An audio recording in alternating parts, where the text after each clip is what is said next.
दो जुमले ये थे। आसिफ अली जरदारी ने कहा कि मैं कौम को इस्टेब्लिशमेंट से लड़ाने पे तैयार नहीं हूँ। ये बहुत बड़ा भारी जुमला था, नून लीग के सर पे ऊपर आके गिरा, क्योंकि एक ही दिन पहले नवाज शरीफ साहब ने एक बयान दिया था कि किसी ने मरियम को धमकी दी है कि आपको स्मैश कर देंगे अगर आप बाज नहीं आएंगे। इनडायरेक्टली मैसेज कन्वे हुआ था, तो जरदारी साहब का और बाकी लोगों का, उन्होंने डायरेक्टली उसके हिंट नहीं किया, लेकिन उनका ख्याल ये था कि इस तरह बराह रास्त नाम लेकर ये मैसेज इस वक्त आया यूसुफ रज़ा गिलानी के चेयरमैन सेनेट के इंतखाब से एक दिन पहले, इसको एक आध दिन रोका भी जा सकता था। ये पीपल्स पार्टी की टॉप टीयर का ख्याल था। लेकिन जरदारी साहब ने जो जुमला बोला, उन्होंने बड़ा वाज़ेह वाशगाफ अंदाज में कहा कि मैं कौम को इस्टेब्लिशमेंट के साथ लड़ाने पर तैयार नहीं। और नून लीग का ख्याल ये है कि ये जुमला बोला गया इस्टेब्लिशमेंट के साथ अपनी गर्म जोशी जो थी उसमें इजाफा करने के लिए। दूसरा जुमला उन्होंने बोला, और ना ही मैं कौम को दहशत गर्दों से लड़ाने के लिए तैयार हूँ। और ये बहुत से जो PMLN और JUI के वहाँ शुरा हैं, उनका ख्याल ये है कि मौलाना फजल रहमान को मैसेज दिया गया। यहाँ से तलखीक पैदा होगी, माहौल ख़राब हो गया और बात बड़ी क्लियर हो गई कि आज PDM टूट जाएगी। और PDM को सिर्फ टूटने से बचाया ही गया है, बाकी और कुछ नहीं हुआ, बाकी प्रैक्टिकली वो टूट चुकी है। उन्होंने कहा कि मैं तो वापस जाऊंगा अपनी CEC के पास, CEC अगर मुझे अप्रूवल देगी तो ठीक है, नहीं तो इस तरीके से तो हम बढ़ नहीं सकते।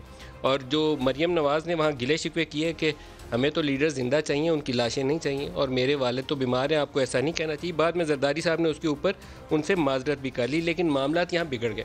अब थोड़ा सा इस पर बैकग्राउंड एक रोज़ पहले की आपको बतानी पड़ेगी। यूसुफ रज़ा गिलानी को सेनेटर का उम्मीदवार नामज़द किया मरकज़ से, कौमी असम्बली से उनका इंतखाब होना था। दूसरी तरफ थे हफीज़ शेख साहब।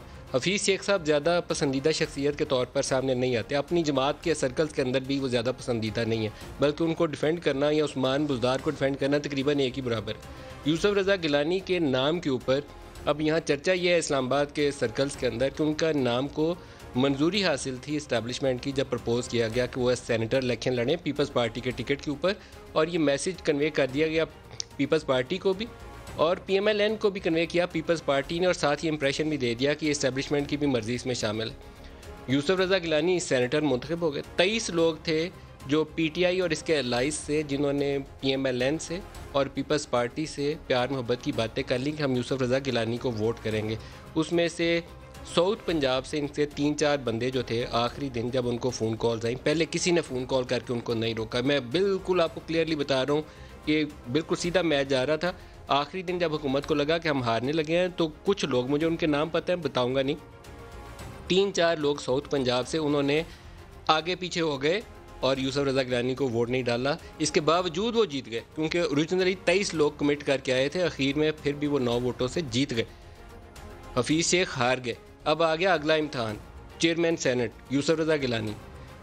बाज़ लोगों ने कहा, ये PMLN के हलकों ने और JUI के हलकों ने, कि आपस में बैठ के डिसाइड कर लेते हैं कि किस किस को कौन कौन सी सीट देनी है। उस इजलास के अंदर सीनियर लीडरशिप ने यह तय किया कि चेयरमैन की सीट जाएगी पीपल्स पार्टी को, जिसको भी ये नॉमिनेट कर लें, डिप्टी चेयरमैन जाएगा JUI को, जिसको भी ये नॉमिनेट कर लें, और लीडर ऑफ द अपोजिशन जाएगा PMLN को, जिसको भी ये नॉमिनेट कर लें। PMLN ने आज़म नज़ीर तारड़ को कहा कि ये हमारे अपोजिशन लीडर के तौर पर उम्मीदवार होंगे। चेयरमैन का नाम जो है, इंटरेस्टिंगली जब वो सामने आ गया कि ये यूसुफ रज़ा गिलानी है, तो कहा यह जाता है कि आसिफ अली जरदारी साहब इसके ऊपर ज़्यादा खुश नहीं थे। अब ये मज़े की बात है, उनके फॉर्मर प्राइम मिनिस्टर, और कहा जाए कि वो ज़्यादा खुश नहीं थे, लेकिन ये बात कहा जाता है कि इंप्रेशन मौजूद था कि यूसुफ रज़ा गिलानी के नाम के ऊपर जरदारी साहब खुश नहीं थे, क्योंकि उनका ख्याल ये था कि इनको इस्टेब्लिशमेंट की सपोर्ट हासिल है। और यूसुफ रज़ा गिलानी बार बार कह भी रहे थे कि इस्टेब्लिशमेंट न्यूट्रल है, न्यूट्रल है, कुछ 3-4 दफ़ा उन्होंने इस बयान को दोहराया भी।